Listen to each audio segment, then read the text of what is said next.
small group lesson that we did was based on the prophet Elijah, and really just talking about like depression. And when you read the Bible, like you got to realize like these were actual people. So that's the one thing that's the benefit, is that we do have the resources and the tools to be able to get through whatever kind of depression or whatever kind of issue it is that we're dealing with, whether it be financial, whether it be physical, whether it be mental and emotional.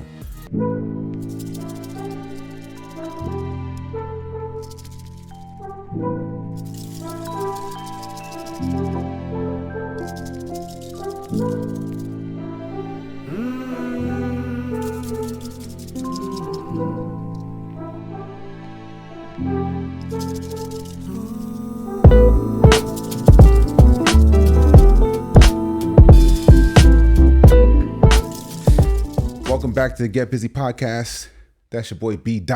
Jones. And that's your boy Big Izzy. We in this thing, yo. So man, what's good? What's new in the world? What's going on in your life? You know what I'm saying? Tell the people. Yeah, I mean, sometimes stuff ain't so good, man. Hey, stuff ain't great. That's the realest thing ever. Yeah. That's the realest thing ever. That's life. Yeah. I don't need to pretend things good. Sometimes it ain't. Sometimes it just ain't good. No, man, that's real talk. You know, I think in those moments, it's good to operate, man, and still push through. That's what you're doing. You got to. But I will say, Juneteenth went off pretty well. Yo, it was phenomenal. But it was overall, it was really good, man. Like, you know, the food was good. Had the pool, perfect pool weather, nice and hot and sunny. You know what I'm saying? We had, I don't know, maybe close to like 40 people. Yo, man, I'm going to tell you what it was for me. It was like, it was a little bit difficult getting out the house. You know, the kids, the wife, it took just a long time. So that was the bad part for me. You know, we got there late. Yeah. I had to go grab my mom's. And that's a little bit, we're still learning how to maneuver with her to make that a little bit more time concise. But man, it was a beautiful thing. We got there. You know, the food was spectacular. Thank you. And sorry you didn't get. We didn't get everything. You didn't get the my jerk chicken that I. Yeah, or the sweet carrot casserole. The carrot souffle. The carrot souffle. I didn't get the carrot souffle either. So you know, we're not going to dwell on that. That's the bad. That was bad. But man, looking at just kicking it with everybody. You know, I looked out in the backyard, and man, the pool was popping. Man, all my kids are outside just playing with, you know, your nephews and, you know what I'm saying, cousins and just folks outside. You know what I'm saying? The pool was full. You know, family, friends sitting around the pool, kicking it, chopping it up, talking. Everywhere you looked, it was just like, you know, just cool. You know what I'm saying? Everybody's kind of kicking it and having a good time. My mom was there talking with your mom. You know, so it was just a good, overall good vibe. Good atmosphere, man. It was. Yeah. So, and then, you know, after things kind of shut down a little bit, you know, and to get the pop up from Lo, you know what I'm saying, and his wife Tank, man, that was really awesome too. Yeah, that was great, man. Shout out to Lo and Tank, man. Yeah, man, it was phenomenal. Yeah. So anyway, we're gonna leave it at that though. You know what I'm saying? It was a good time. It was. So the this week, man, we are talking about, this is actually an idea that you came up with. We did a small group, I don't know, it seemed like forever ago, on this particular topic, coming from the book of 1 Kings. And this, the small group lesson that we did was based on the prophet Elijah, and really just talking about like depression. And so, you know, it's funny because like until you actually like go through like a study sometimes, like, but you know what I'm saying, like when you read it for yourself, you don't really get what the person or somebody else who's teaching it pulls from it. And it's like, oh man, I would have never got that. You know what I'm saying? Man. Because some stuff you just read. So this is what, like Myron Golden, like on one of his Bible studies, he was saying like, you know, when you read the Bible, like you got to realize like these were actual people that did these things. Like they had real feelings, real lives. Right. Because you just read it as a story and you don't see them as people, like real people. You know what I'm saying? Yeah. And so when you do that, then it's like, it kind of reads a little bit different. It reads a lot different. And it kind of, you gloss over some of the things that's really meat and potato worthy. You know what I mean? Exactly. And so, and I've definitely been guilty of that, like just reading, you know what I'm saying? Right. But not taking the time to actually dissect what it is that I'm reading, you know? Yeah. Yeah. And sometimes it takes time. And that's one thing that I am still working on getting better at, you know what I mean? Yeah. And so, you know, I think with this topic, and we're talking about, you know, depression, and then like, where is God in that? Mm-hmm. And so you have the prophet Elijah. And again, this story, it comes from 1 Kings 19. And so what really starts kind of in the chapter 18. And so this is like one of my favorite stories in the Bible, where Israel once again is tripping. Yep. On some dumb stuff, right? Again, it's like generation after generation. It's like, how many people does God have to kill for these people to just chill, man? Like, right. What are we doing? So of course, this is during the reign of King Ahab, king of Israel. He's not a good king. Not a good king. Not a good king. He's married to Jezebel. Yep. She's a hoe, you know what I'm saying? Yep. Got all her gods and everything else that she's rocking with. Yeah. So I don't know if she was a prostitute by her job description. But Right. I'm just trying to disrespect her. Yeah, and deservedly so. She was a butthole. Let's put it that way. She was a butthole. And so, the whole, you know, they led Israel into worship of Baal and the astropoles everywhere, and they're doing all kind of freaky stuff and crazy stuff in Israel right now, right? And God, his anger is boiling over. And so, you know, he sends Elijah, who's the current prophet of the land. Well, actually, there's a bunch of prophets. I think Elijah's like the main one. I know they rank the prophets or whatever, but like there's a gang of prophets. Jezebel is murking prophet after prophet. Like anybody that's loyal to like God, like she's like killing them, having them killed, right?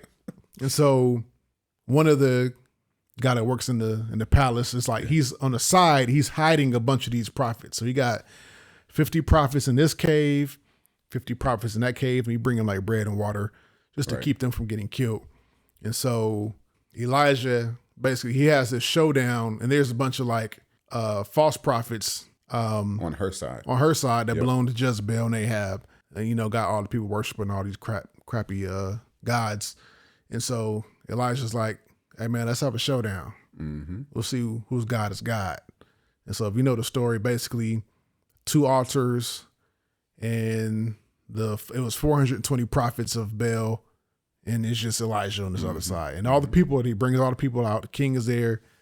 He's like, hey, if God is God, then say he's God. If he's not, then say he ain't. And the people got quiet. It's like, okay, y'all gonna be quiet now? Like, okay, bet. It's like, all right, go ahead and see if call your God down. Let's see which altar is whose God will send fire down, and whose God sends the fire down the altar, then we'll worship that God. So they go first, right?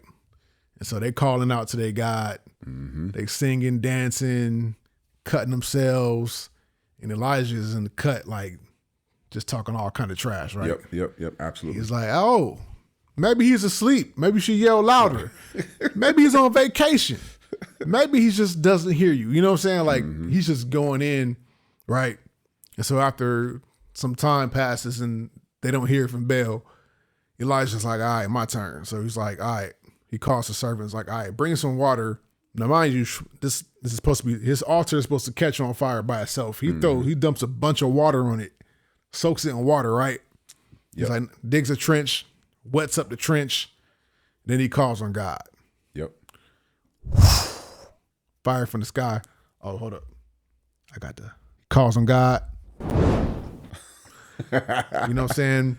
Fire from the sky, and altar catches fire. All the people, fear spreads throughout all the people. They're like, oh my God, like this is real. And they all bow down and they worship Elohim, God, right? The one true God, the God of Abraham, Isaac, and Jacob, right? Yep.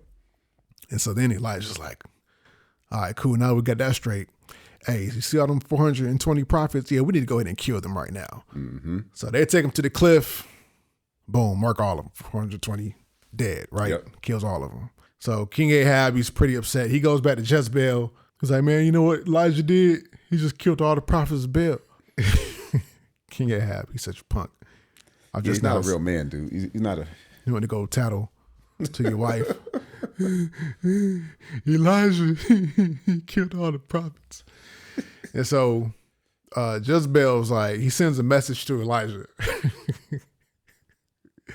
And she said, yo, by this time tomorrow, if you not dead, I pray that the gods like kill me if I don't get you dead by tomorrow.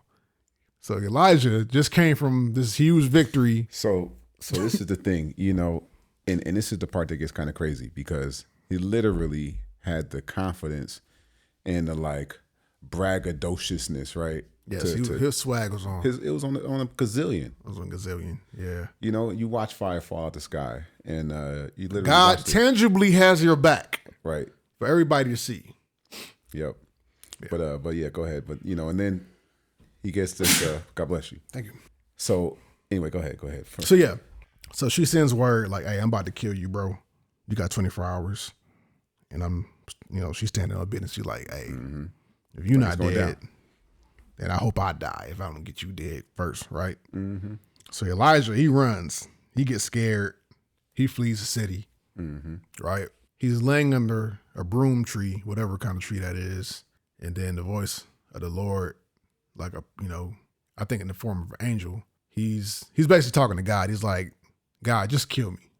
Because he's in distress, which I never really got just from based on like what just happened. He's laying under the broom tree. And this is something I thought about. Like he asked the Lord, like, Lord, just take me now. And like the thing is, Elijah's a prophet. He talks to God. He knows God. He's seen God work. Like, I don't think he was just like, you know, sometimes we say that or we say stuff that's like, but we don't really mean it. Yeah. We're just kind of like venting or just crying out. I think he really meant it. Like he was like, he knows God has the ability to like take life. Yeah. And he's like, Lord, yeah, I just want to go ahead and go. Let's just do this. Just go ahead and just take me so I ain't got to deal with the stress. Right.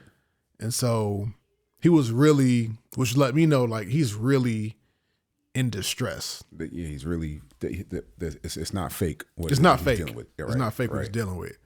And so he's laying under the tree and he falls asleep. The angel wakes him up. He wakes up to, there's some bread, was it described as like a cake of bread and a jar of water next to him, right? Just out of nowhere. And so the angel says, get up, eat and drink because you're going to need your strength. So he gets up, he eats the bread, drinks the water, then he lays back down. And then angel wakes him up again like, you know, you got a long journey ahead. Like you need to, you know, eat, drink, and then be on your way. And so like the miraculous, whatever he ate, lasted him like 40 days, 40 nights. It gives him the boost. And so real quick before we get past that part, this is the thing that sometimes in life, right?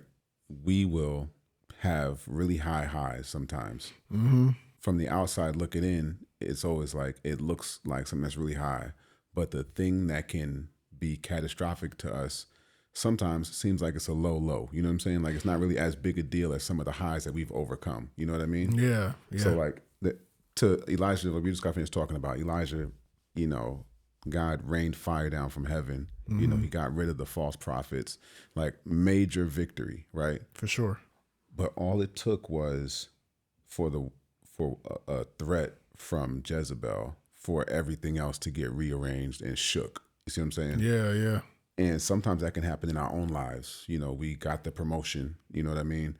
We, you know, have the financial freedom. We've got, you know, whatever obstacle we thought it was that we were needed to overcome. And then one thing will happen, right? And it can throw us all the way off course or it can knock us off track. Yeah. And so that's, you know, anyway, just kind of. No. Yeah, that's true. And then, you know, when that does happen to like somebody else and you're trying to encourage them, you're looking at their life, you're like, bro, but you've seen God come through for you. Like this just happened. Right.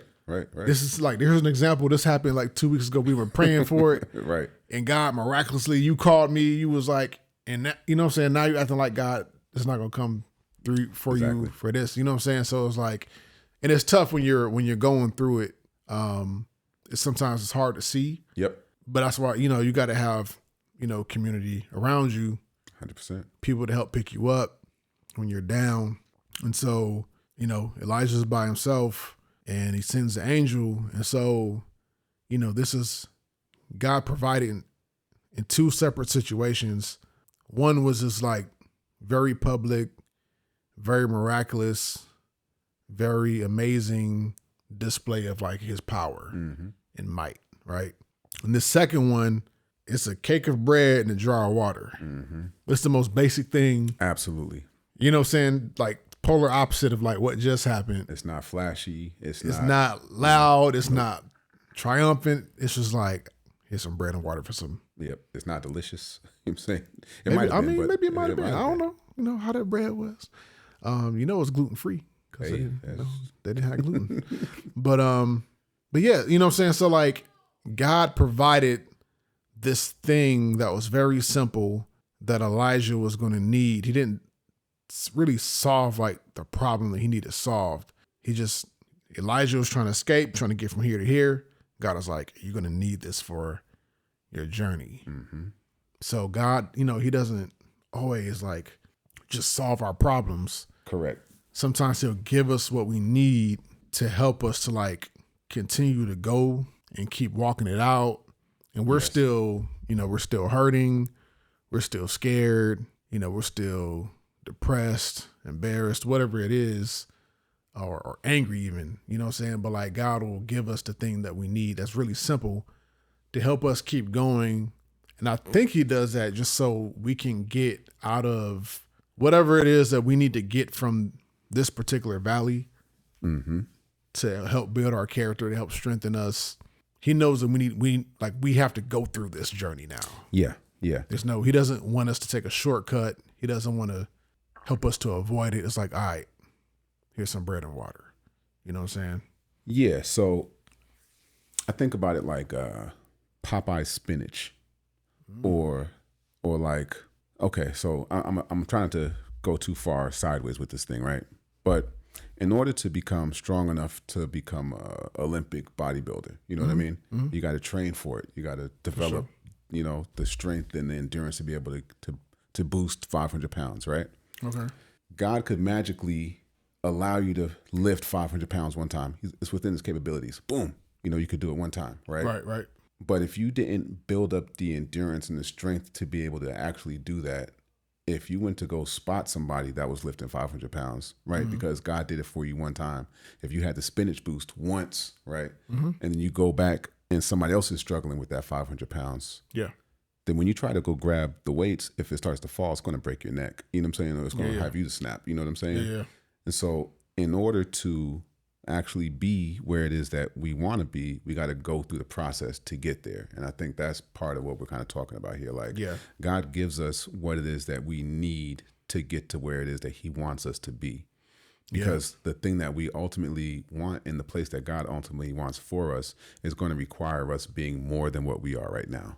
Yeah.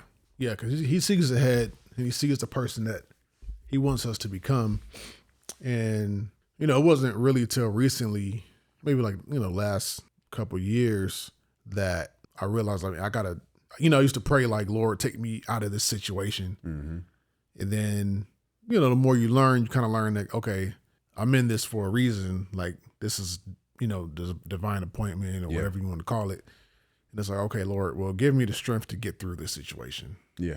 So it's two different prayers, but I think that's the prayer of the more mature Christian, right? Yeah. So, that's something that whatever it is that we're, in our individual lives, and we're going to go through things and there's not going to be a quick solution, but it's like, are you willing to trust God to walk you through it so that when you get to the other side, not only is that problem solved, but like you're better because of it. You know what I'm saying? Like there's more perseverance in your life. Absolutely. More maturity in your life, more wisdom in your life.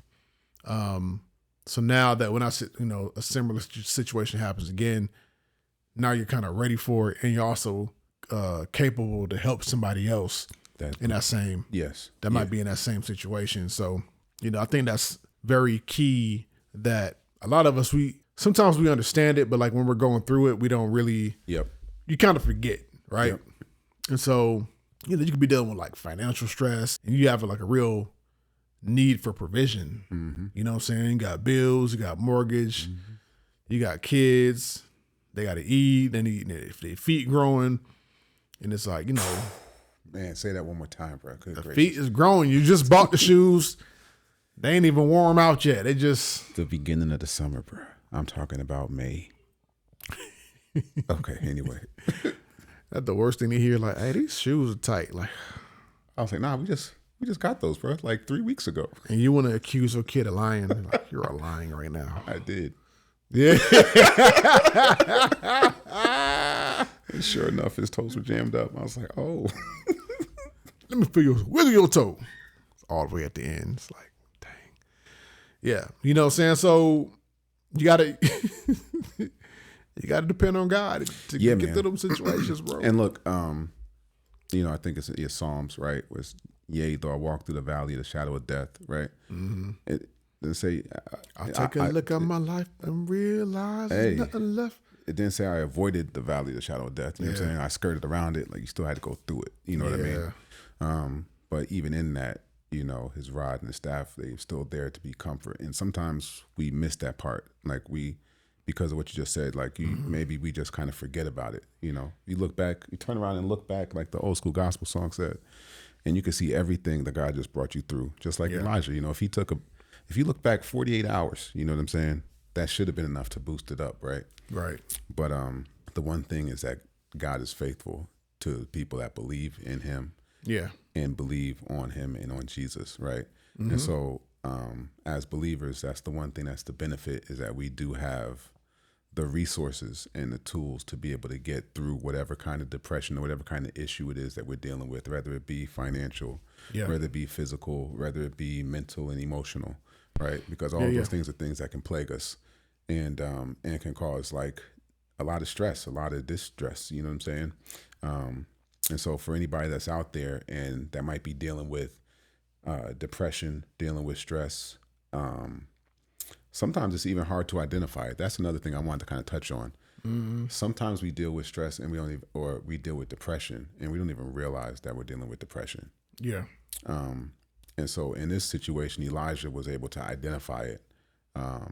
But for those that kind of keep busy or kind of keep trying to numb whatever it is away, just know that God is bigger than whatever issue it is. And if you find yourself doing something more than what you would normally be doing it to avoid something else, then that might be a key sign as well. Yeah. I found for a lot of people, you're working a little bit more, maybe you're eating a little bit more, maybe you're drinking a little bit more, maybe you're doing whatever it is, you know what I'm saying? When you're trying to run away from something else, there's usually a sign that there's something more there. So, another thing is like, God didn't tell Elijah like, hey, bro, I just rained this fire down for you. Correct. You know what I'm saying? He wasn't like tripping on him. Because God, he's gracious. He understands. Yep. Right? Yep. He's like, all right, here's some water, here's some bread. You know what I'm saying? He didn't guilt trip him. Yeah, didn't punch down on him or nothing like that, man. So like you can go to God, bro, for help. Current, situation I'm dealing with, man, like I was really going through it, man. Like yesterday at work, like I'm making mistakes at my job because like I can't even like think straight. I'm sitting in the car, I'm yelling in my car. I'm in the house. I'm working by myself in this house. I'm crying in the house. I'm yelling, crying again. Man, I was installing this light fixture, moving it from this part of the wall to over the mirror. And man, like I did put the light, redid the wires, put the drywall back, screwed the drywall back in, and it kept shorting out. And I found out the next day when my boss and his partner, when they went to the house, I put the screw right through the wire in the wall.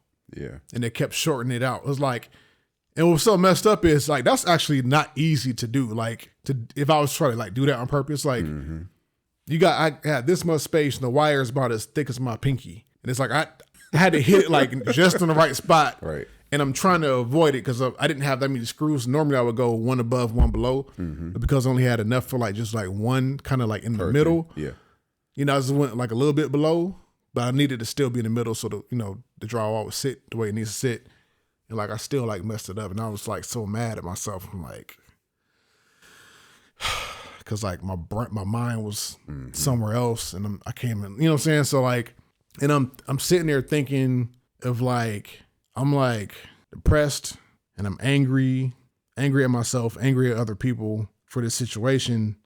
And every like thing that I could think of, like you were listening earlier, like sometimes I might go to like food but my mind was going like to dark places, like to try to like get out of this situation and like play like how that's going to play out in my mind. Like it's always going to end like way worse. Yep.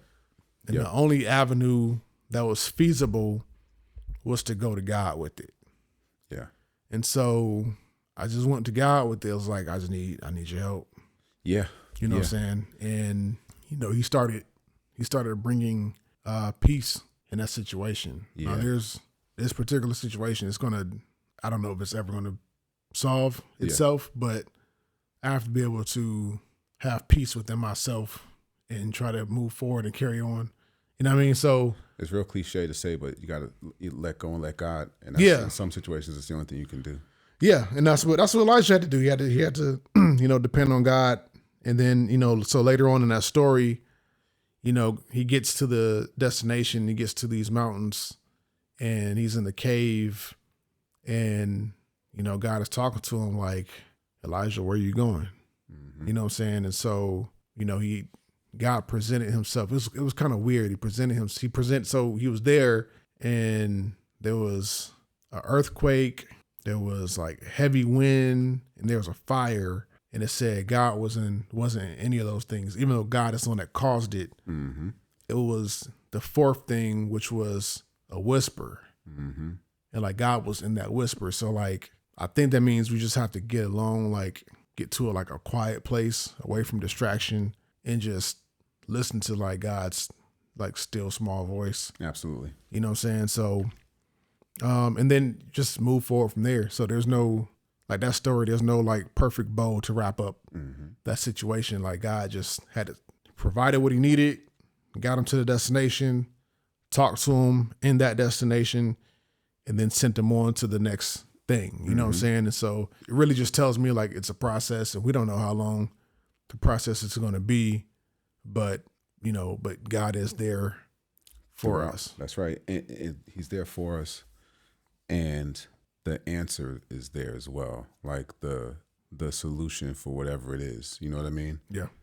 And to your point, like it might not be doing anything, but listening to quiet. And I think that's something that a lot of people and a lot of believers struggle with, is actually stopping for a second and being able to just kind of silence the noise. You know what I mean? Yeah. And being able to hear from God. And I don't mean audibly, because, that's a whole different thing. But sometimes, you mentioned a second ago, like, yelling, screaming. Sometimes you got to get those feelings, those emotions out. You know what I mean? Yeah. But then there's a point and there's a time where it needs to just be you and God. For sure. And so whatever your prayer life might look like, whatever your quiet time might look like, sometimes we get so caught up with our day-to-day lives, our day-to-day routines, that we don't even allow for those moments to be possible, Yeah. And so that's definitely one thing to encourage you for as well. You know what else happened? I'm just not thinking of toward the end of that story. So he sends Elijah off to anoint a new king of Israel, a new king of Judah, I think, and then another prophet to take his place, Elisha. And so when I read it, I was like, is this like a punishment? Is this like, it's like Elijah, it's like, Lord, I can't take this anymore. Like, this is too much for me. God is like, all right, go anoint this new guy. And when I read it, it felt kind of cold, but this wasn't like, all right, tag, you're it. Like, Elijah has to now take him on as like, if you watch Star Wars, like Padawan. Yeah, his apprentice or his apprentice or his disciple. Mm-hmm. So like now they're interlocked together. Yep. So now he's not just like, hey, you're it. Right. It's like now me and you, we're doing life together. Yes. And I'm going to show you the way. And so like sometimes I think when God will put somebody, when we need help, like God will put somebody in our lives that we have to help. Yes. And that helps them because, usually it makes us better. Like, okay, I got to get my stuff together for this person. Yeah. It's a very selfless type of thing. And I think that's why God did that at that time. Well, so I think about the fact that like God's not going to put anything on you more than what you can bear. Absolutely. Yeah. And so even in the transferring of the title, if Elijah's at a place where he's like, look, I can't do this anymore, and God realizes it, but he was operating from a solo capacity. You know what I'm saying? Yeah. And so he brings on Elisha, right? Mm-hmm. And then so whatever it is that he's going to come in contact with in the process, he's still, yes, he's teaching Elisha, but he's also in community with Elisha. He's still got somebody that's there, you know what I'm saying, that he can bounce ideas back and forth off of. Yeah. As he kind of, takes the back seat. And so it's a lot better and it's a lot easier when you've got somebody in your corner. That's what I get from it. Yeah. Is that, and this is one thing that depression does a lot too, and maybe not always. I've heard some saying that, like, I don't want to butcher it, but it's like sometimes people smile a lot because they're hurting inside, right? And so they might be around a lot of people, mm-hmm. but they still are, but I know that depression can cause folks to isolate, can cause people to kind of withdraw. Yeah. And I would dare say in every situation, that's probably the opposite of the right answer. You know what I mean? Yeah. We do need to get our personal, quiet, intimate time with the Lord. We need to set that aside, but find some good quality people, some believers that can lift you up, that can encourage you, that can speak life to your situation, that can maybe point towards some things, give you scripture that you can actually hold on to and give back to God. That's another thing, man, that I am continuing to learn. I felt like at one point I really grabbed a hold of it, mm-hmm. but I think that it's a continual process of finding something in the Bible that speaks directly to my current situation, mm-hmm. and then saying, Lord, you said this right here. Well, this applies to me right now. This is what I'm going through. You said it to him, so that means it's for me. And so find some scripture that relates to what it is that you're going through and speak it back out and tell God, like, hey, you said it. What's up? Yeah. And then also just be open to, because while you're going through something, God might put an Elisha in your life. You just got to be open to like whatever it is that God, whoever it is, like God brings to you, mm-hmm. to come alongside you. You know what I'm saying? So don't push that away. Like just embrace it. Even though it may not make sense, like, God is all knowing, all powerful. That's right. You know what I'm saying? So that's all I got. Yeah, man. Well, I think that's a good talk. So just be blessed, share, like, subscribe, do all the YouTube stuff. Man, we love you guys. And let us know some of the things that you deal with and give us some pointers on some things that may have helped you get beyond whatever level of depression or issues that it was that you felt or dealt with before, so that we can continue to learn and grow as well. So until next time, get busy. Get busy, y'all. Peace. Peace.